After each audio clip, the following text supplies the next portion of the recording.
Nobody told Whitney Houston to pick up that microphone. She did it anyway. It was the fall of 1992, and the set of The Bodyguard was 3 weeks deep into production.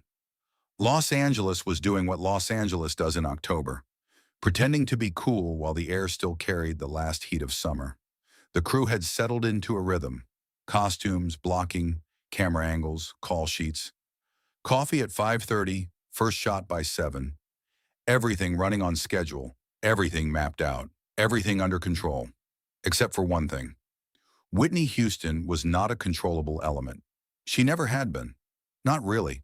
The industry had spent the better part of a decade trying to package her into something predictable, and she had cooperated just enough to become the biggest-selling female artist on the planet.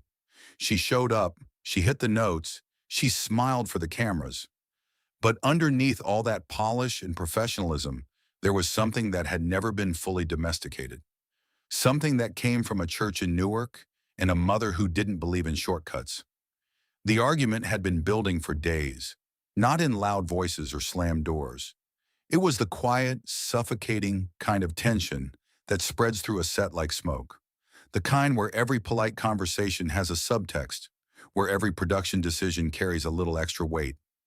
Mick Jackson, the film's director, had made his position clear in a production meeting that Monday morning. He stood at the head of a folding table, coffee going cold in his hand, and said it plainly. "We use playback. That's industry standard. That's what we're doing."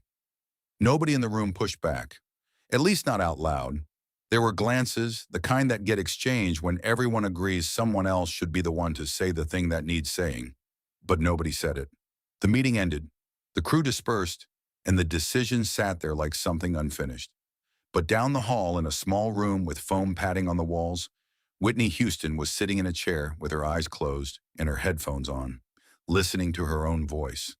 The voice her mother had spent a lifetime teaching her to trust.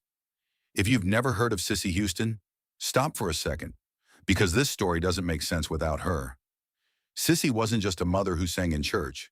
She was a force, a woman who had backed Aretha Franklin in the studio, who had sung backup on songs that became American classics, who believed with everything in her that the voice was a gift from God, and you did not muffle it, you did not fake it, you did not let a machine carry it for you. She raised Whitney in that belief. Every Sunday in Newark, every rehearsal, every choir session, every moment where it would have been easier to cut corners and Whitney didn't. "God doesn't work with playback, Whitney." Sissy had said that when Whitney was 11 years old. She never forgot it. But Hollywood is not Newark. In 1992, Hollywood had a very specific idea of what Whitney Houston should be. She was already the biggest-selling female artist on the planet. She was beautiful, she was polished, she was the kind of name that opened checkbooks. The industry had built a version of her that worked perfectly on paper. A pop princess, a crossover dream, a brand. And brands don't take risks with live vocals on a film set. If you've ever been told to be smaller than you are, subscribe, because this story is about what happens when someone refuses. The morning it all came to a head started like any other. Whitney arrived on set just after 6. The lighting crew was still rigging. Kevin Costner was in the makeup chair, half asleep, a coffee mug balanced on the armrest. The air smelled like industrial carpet and someone's breakfast burrito. Ordinary Tuesday stuff. Then David Cole, the set's head sound engineer, found Whitney near the monitor station. He was a decent guy. Not a villain in this story. He was just doing his job. He pulled her aside, a little awkward about it, and laid out the plan for the afternoon's shoot. The scene where her character performs live.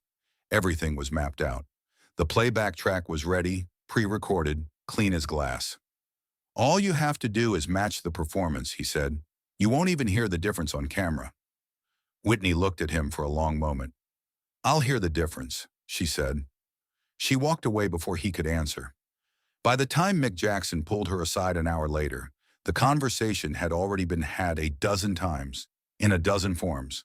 He was patient about it. Professional. He explained the logistics, the consistency between takes, the technical limitations of live sound on a film set. All of it reasonable. All of it true. And then he said the thing that landed differently than he intended. "You're an actress on this set, Whitney, not a concert performer. Playback is the professional choice here." The room was quiet. Kevin Costner was standing maybe 15 feet away. He didn't move. He didn't say anything. He just watched her face. Whitney's hands were very still. That's what people who were there remembered later. Everybody else in the room was shifting, uncomfortable, doing the small physical things people do when tension is climbing.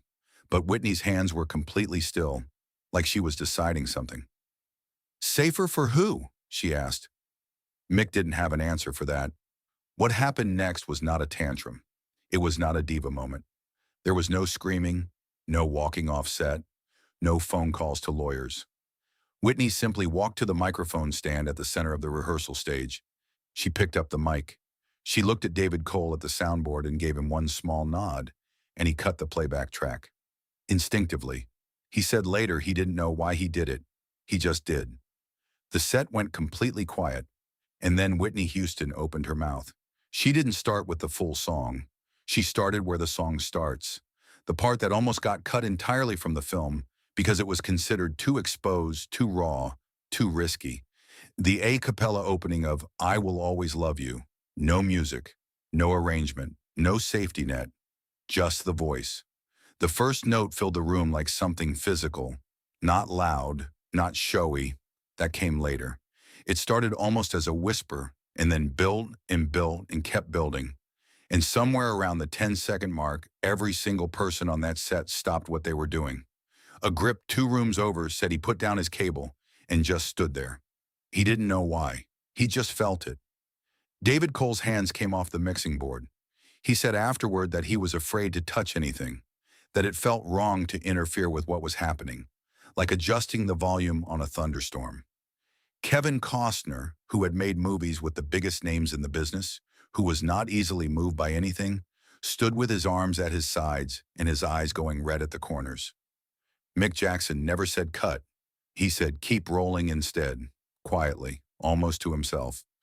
The camera operators, who hadn't been cued, made the call on instinct and kept their lenses on her. 30 seconds. That's how long it lasted before the musicians in the room started quietly picking up their instruments and falling in behind her. Nobody told them to. It just happened. But here's the thing about those 30 seconds. They weren't just 30 seconds of a great vocal performance. They were 30 years of Newark compressed into half a minute. They were Sissy Houston's church.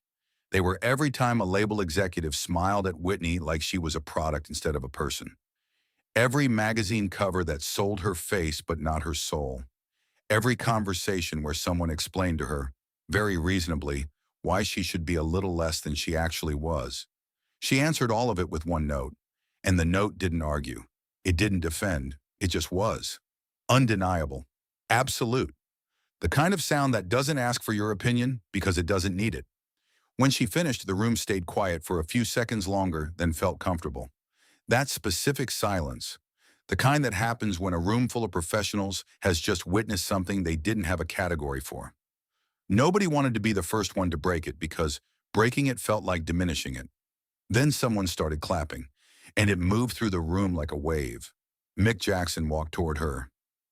He had the look of a man who had just been proven wrong in the best possible way, the kind of wrong you're grateful for. He didn't say much.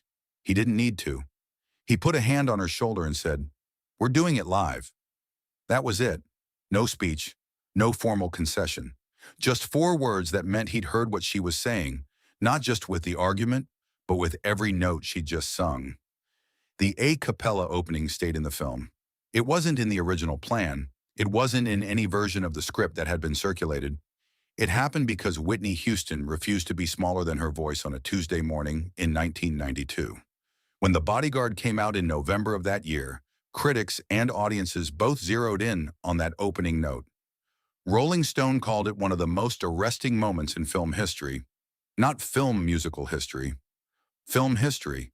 People described walking into theaters, not knowing what was coming, and feeling something shift in their chest when those first few seconds hit. It became the thing people talked about. The moment before the moment. The soundtrack sold over 45 million copies. It remains one of the best-selling soundtracks ever made. It made music history, box office history, and a few different kinds of cultural history that don't even have clean names yet. It launched 1,000 wedding songs and 100,000 karaoke disasters, and at least one moment in almost every American's life where they heard those opening notes somewhere unexpected and felt something they weren't prepared for.